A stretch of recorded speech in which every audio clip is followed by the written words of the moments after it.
Oncle Raoul! Mais vous êtes qui? Paul-Émile! Ben, désolé, je connais personne de ce nom-là. Oui, Paul-Émile, le fils de Sarah. Ben, je savais pas que ma sœur avait un fils. Alors, je suppose aussi que vous n'êtes pas au courant de la lettre de ma mère, qui annonce que j'allais venir vivre dans votre manoir durant mes études en histoire. Ah! Des études en histoire! En tout cas, mon petit, on va bien s'entendre. Je passe tout mon temps à travailler ici, au sous-sol. Ton arrivée, c'est une vraie bénédiction. Tu vas pouvoir m'aider dans mes recherches. Regarde ça. J'ai créé une machine à voyager dans le temps. Ce qui est embêtant, c'est que je sais pas si elle marche parce que je l'ai même pas encore essayé. L'affaire, c'est qu'on peut pas être le passager puis le contrôleur en même temps. Ça fait que dis-moi, mon garçon, voudrais-tu essayer cette extraordinaire invention et devenir le tout premier homme à voyager dans le temps? Ma foi, mon oncle, puisque vous m'hébergez gratuitement pendant mes études, ça serait bien malaisé de refuser. Quelle serait la première destination? J'ai l'intention de t'envoyer 100 ans plus tard, c'est-à-dire en l'an 2000. L'an 2000, ouais! Les machines volantes! Les hommes fusées! Les pique-niques sur la Lune! Ah, pis t'en fais pas le mousse, j'ai pensé à tout. Mon couturier est un avant-gardiste. Il a une vision bien réaliste de la mode du futur. C'est pour ça que j'ai demandé de me faire un costume d'un citoyen de l'an 2000. Avec ça, tu vas passer inaperçu pendant ton voyage. Hey, peux-tu mettre du charbon dans la fournaise installée en arrière de la chaise? C'est ça qui alimente la machine en énergie. Quand tu voudras revenir en 1900, t'auras juste à me parler par ce gobelet.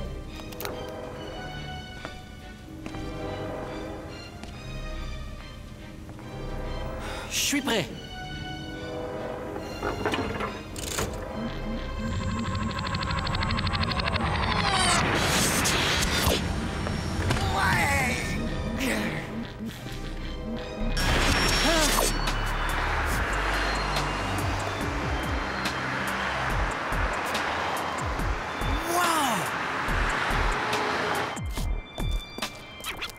Hey yo, man, où c'est que tu vas de même? Je m'en vais de ce pas prendre une fusée pour aller sur la Lune. Non, tu viens-tu de Mars comme ça, toi? Comment avez-vous deviné?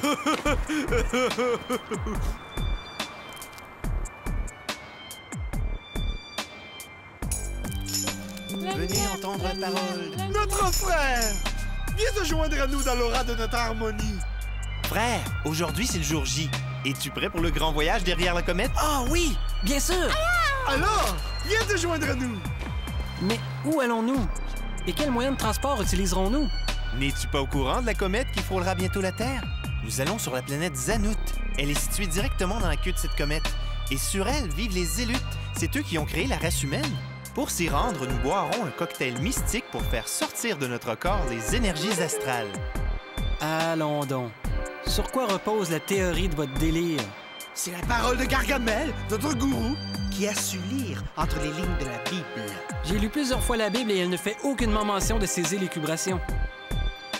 Je peux même vous le prouver! Oncle Raoul! Oncle Raoul, est-ce que tu m'entends? Je t'entends, mon neveu. Je trouve ta requête bien étrange, mais je peux t'envoyer où tu veux, quand tu veux, sans difficulté.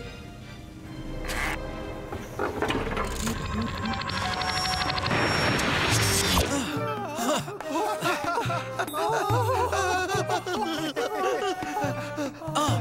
Voici les gens que je cherchais! Là, je l'ai finalement trouvé. Lazare, là, il était sous-mort, caché dans une grotte. Il sauvait de sa femme. J'ai dit, lève-toi et puis marche, maudit flamme. Voici Jésus de Nazareth. Jésus! Racontez-lui votre histoire de comète. Il est écrit que nous trouverons la paix sur la planète Zanout où vivent les Zélutes et que... Oh, minute, là. Vous êtes qui, vous autres? C'est quoi toutes ces conneries-là? Mais pourtant, Jésus, c'est ce que vous avez écrit dans ce livre. C'est quoi ça? Je connais pas ça, ce livre-là. Je connais même pas ceux qui l'ont écrit. Mais Jésus, c'est votre vie, c'est votre histoire. Et Jésus fut crucifié et trahi par l'infâme Judas pour 10 pièces d'or. Hey, t'en peux, là! Hey, oh, j'ai une minute.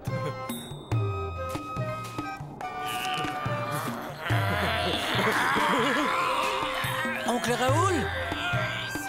Je suis prêt à revenir.